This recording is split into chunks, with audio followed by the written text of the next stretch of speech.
Hello friends, तर आज मी तुमच्यासोबत शेअर करणार आहे झटपट होणारा आणि एकदम पौष्टिक असा मुगाचा भात.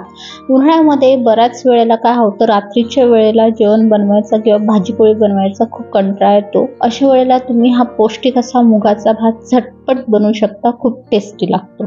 चला मग सुरू करू. हा मुगाचा भात बनवण्यासाठी कढईमध्ये 2 चम्मच तेल घातले. त्यामध्ये काही खडे मसाले घालत आहे. तेजपान घालायचं, अर्धा चम्मच जिरे घालायचं. नंतर लगेचच यामध्ये कांदा सुद्धा घालायचा. एक मोठ्या साईजचा कांदा उभा स्लाइस करून घेतला होता, तो घालत आहे मी. कांदा थोडा सॉफ्ट होईपर्यंत लो टू मीडियम फ्लेमवर परतून घ्यायचा. कांदा थोडा सॉफ्ट झालाय, इथे तुम्ही बघू शकता. कांदा सॉफ्ट झाला की यामध्ये आलं लसूण पेस्ट घालायची आहे 1 चम्मच. तर जोपर्यंत आलं लसूण पेस्टला थोडा गोल्डन कलर येत नाही तोपर्यंत आलं लसूणची पेस्ट कांद्यासोबत छान परतून घ्यायची. एकदा थोडा कलर चेंज झाला की यामध्ये कढीपत्ता घालायचा. 2 ते 3 हिरव्या मिरच्या घालायच्यात उभ्या कापलेल्या. थोडं परतून घ्यायचं हे तेलामध्ये आणि लगेचच यामध्ये टोमॅटो घालायचा. एक मिडियम साईजचा टोमॅटो बारीक कापून घेतलाय. सोबतच मी इथे काही गाजरे टाकत आहे बारीक चॉप केलेले. तुम्ही स्किपही करू शकता किंवा तुमच्या आवडीनुसार भाज्या घालू शकता.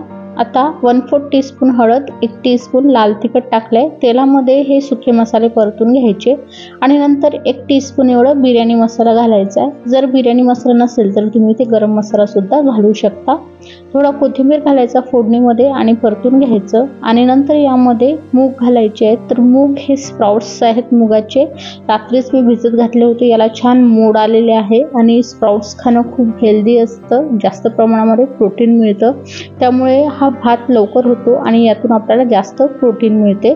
तर 1 वाटी एवढे स्प्राउट्स घेतले होते. हे स्प्राउट्स थोडे तेलामध्ये परतून घेतले की 2 वाटी एवढे तांदूळ घालायचे आहेत. हे बासमती तांदूळ आहे, फक्त धुवून घेतले आहेत मी. तुम्ही या जागी नॉर्मल तांदूळ सुद्धा वापरून हा भात करू शकता. तांदूळ घातल्यानंतर मीठ घालायचं चवीनुसार आणि 2 ते 3 मिनिटं तांदूळ परतून घ्यायचे आहेत तेलामध्ये. 2 ते 3 मिनिटांनंतर यामध्ये 1 चम्मच एवढं तूप घालायचं. नंतर गरम पाणी घालायचं. तसं साधं पाणीही घालू शकता. पाणी यामध्ये 2 वाट्या घालायचं आहे, कारण 3 वाट्या मूग आणि तांदूळ आहेत तर 2 वाट्या पाण्याने भरपूर होऊन जातं. हे तांदूळ व्यवस्थित मोकळा शिजतो. जर जास्त पाणी घालाल तर हा जो भात आहे तो मोकळा होणार नाही. आता पाणी घातल्यानंतर मिक्स केलं की झाकण ठेवून एकदम लो फ्लेमवर याला 10 मिनिटं शिजून घ्यायचं. मध्ये मी चेक करत आहे तांदूळ व्यवस्थित शिजला आहे की नाही आणि एकदा परत फिरून घ्यायचा, जेणेकरून भाज्या वगैरे व्यवस्थित खालपर्यंत शिजल्या जातील. तसं तुम्ही हा भात कुकरमध्ये 1 शिट्टीमध्ये होऊन जातो. तर कुकरमध्ये करायचा असेल तर परत झाकण ठेवून 5 मिनिटं शिजून घेतले मी. टोटल हा भात 15 मिनिटांमध्ये मी शिजून घेतला आणि तुम्ही इथे बघू शकता पूर्णपणे शिजलेला आहे. अगदी मोकळा झालेला आहे. भात शिजल्यानंतर यामध्ये बारीक चिरलेला कोथिंबीर टाकून मिक्स करून घ्यायचं आणि गरमागरम अतिशय पौष्टिक असा झटकीपट होणारा मुगाचा भात तयार आहे.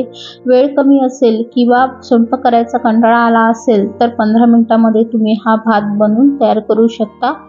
तर हा पौष्टिक असा मुगाचा भात नक्की करून बघा आणि